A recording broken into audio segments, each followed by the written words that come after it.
नमस्कार, आप देख रहे हैं महतो हिंदी कथा। आज की कहानी है इंद्र का अभिमान। कहा जाता है कि देवताओं के राजा इंद्र बहुत रसिक थे।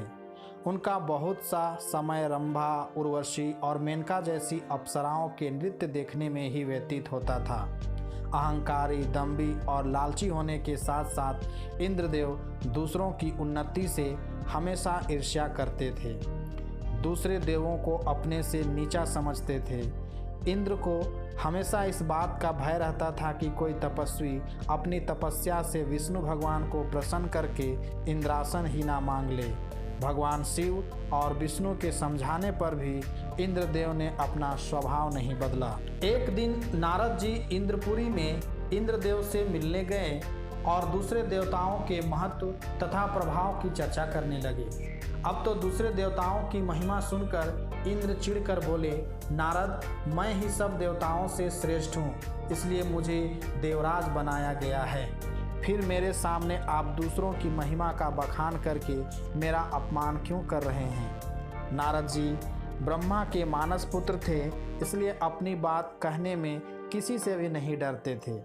नारद जी इंद्र की बातें सुनकर बोले, देवराज, मेरी बातों को अपना अपमान समझने की भूल मत कीजिए, किंतु यदि आप अपना सम्मान चाहते हैं तो पहले दूसरों का सम्मान कीजिए। दूसरे देवताओं की निंदा करके उन्हें तुच्छ समझकर आप कभी सम्मान प्राप्त नहीं कर सकते। नारद की बातें सुनकर इंद्र क्रोधित होकर बोले, मैं राजा हूँ और राजा सर्वोपरि होता है। मैं वर्षा का स्वामी हूँ, मेरी आज्ञा के बिना एक बूंद पानी नहीं बरस सकता। पानी न बरसने से धरती पर अकाल पड़ जाएगा। जब अन्न पैदा नहीं होगा तो सारी दुनिया भूख प्यास से तड़प तड़प कर मर जाएगी। नारद जी सच बोलने में किसी से नहीं डरते थे। वे इंद्र की बात काटते हुए बोले, जिस प्रकार जीवन के लिए जल अति आवश्यक है, उसी प्रकार वायु, अग्नि, प्रकाश भी उतने ही आवश्यक हैं। वरुण देव, अग्नि देव, सूर्य देव भी अपनी अपनी शक्ति के स्वामी हैं। इसलिए आपको सभी देवताओं से मित्रता रखनी चाहिए, तभी आपका कल्याण हो सकता है। अभिमान इंद्र के सिर चढ़कर बोल रहा था। नारद जी के द्वारा सचेत करने पर भी इंद्र शनिदेव का प्रभाव भी मानने को तैयार नहीं हुए। अब तो नारद जी सीधे शनि लोक में जा पहुँचे और शनिदेव को इंद्र के अभिमानी होने की बात से अवगत कराया।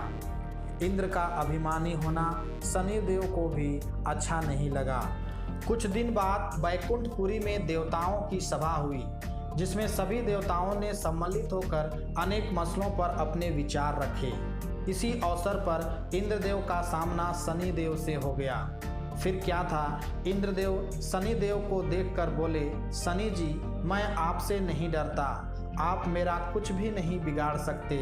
इंद्र की बातों से शनिदेव को बहुत क्रोध आया। जब इंद्रदेव व्यर्थ का झगड़ा करने पर तुले हुए थे तो शनिदेव क्या करते, अब चुप ना रह सके और बोले, इंद्रदेव, यदि आप दूसरों को अपमानित करना चाहते हैं तो सुनिए, कल आप मुझसे भयभीत रहोगे, आप खाना पीना तक भूल जाओगे। यदि आप मुझसे बच सकते हैं तो कोई उपाय कीजिए। इतना कहकर शनिदेव चले गए। उसी रात इंद्र ने बड़ा ही भयानक स्वप्न देखा। कोई काला कलूटा भयंकर दैत्य मुंह फैलाकर उन्हें निगल जाना चाहता है। इंद्रदेव जब नींद से जागे तो बुरी तरह डरे हुए थे। उनके मन में शनिदेव का भय छाया हुआ था। उन्होंने मन ही मन सोचा कि कहीं ऐसी जगह छिप जाना चाहिए जहां उन्हें कोई खोज ना सके।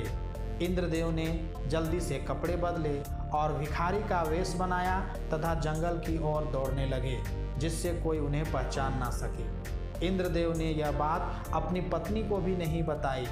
दोपहर होने पर इंद्र ने सोचा कि जब शनिदेव ने मुझे चुनौती दी है तो वे मुझे अवश्य ही खोजेंगे।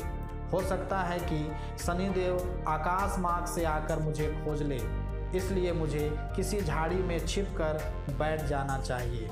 काफ़ी सोच विचार के बाद इंद्रदेव एक पुराने पेड़ के कोटर में छिप गए और सोचने लगे कि शनि चाहे लाख सिर पटके, लेकिन मुझे खोज नहीं सकते। शनिदेव का अभिमान आज चूर चूर होकर ही रहेगा। यही सोचकर इंद्रदेव शाम तक पेड़ के कोटर में छिपे रहे। शाम होने तक इंद्रदेव कहीं भी दिखाई नहीं दिए। इंद्रदेव अपनी चतुराई पर बहुत खुश थे कि उन्होंने शनिदेव को धोखा दे दिया है। इंद्रदेव तुरंत शनिदेव से मिलना चाहते थे, जिससे उन्हें अपमानित करके उनका उपहास कर सके। वास्तव में धमकी देते समय ही शनिदेव ने इंद्रदेव पर अपनी काली छाया डाल दी थी, जिसके कारण इंद्रदेव जहां भी जाते शनिदेव की छाया उन पर अपना प्रभाव अवश्य ही डालती। शनि को इंद्रदेव का पीछा करने की आवश्यकता भी नहीं पड़ी और इंद्रदेव की शांति भंग हो गई।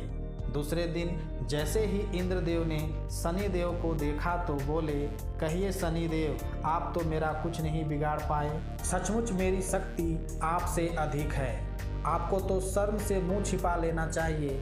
नारद जैसे लोगों ने ही आपको सिर पर चढ़ा रखा है।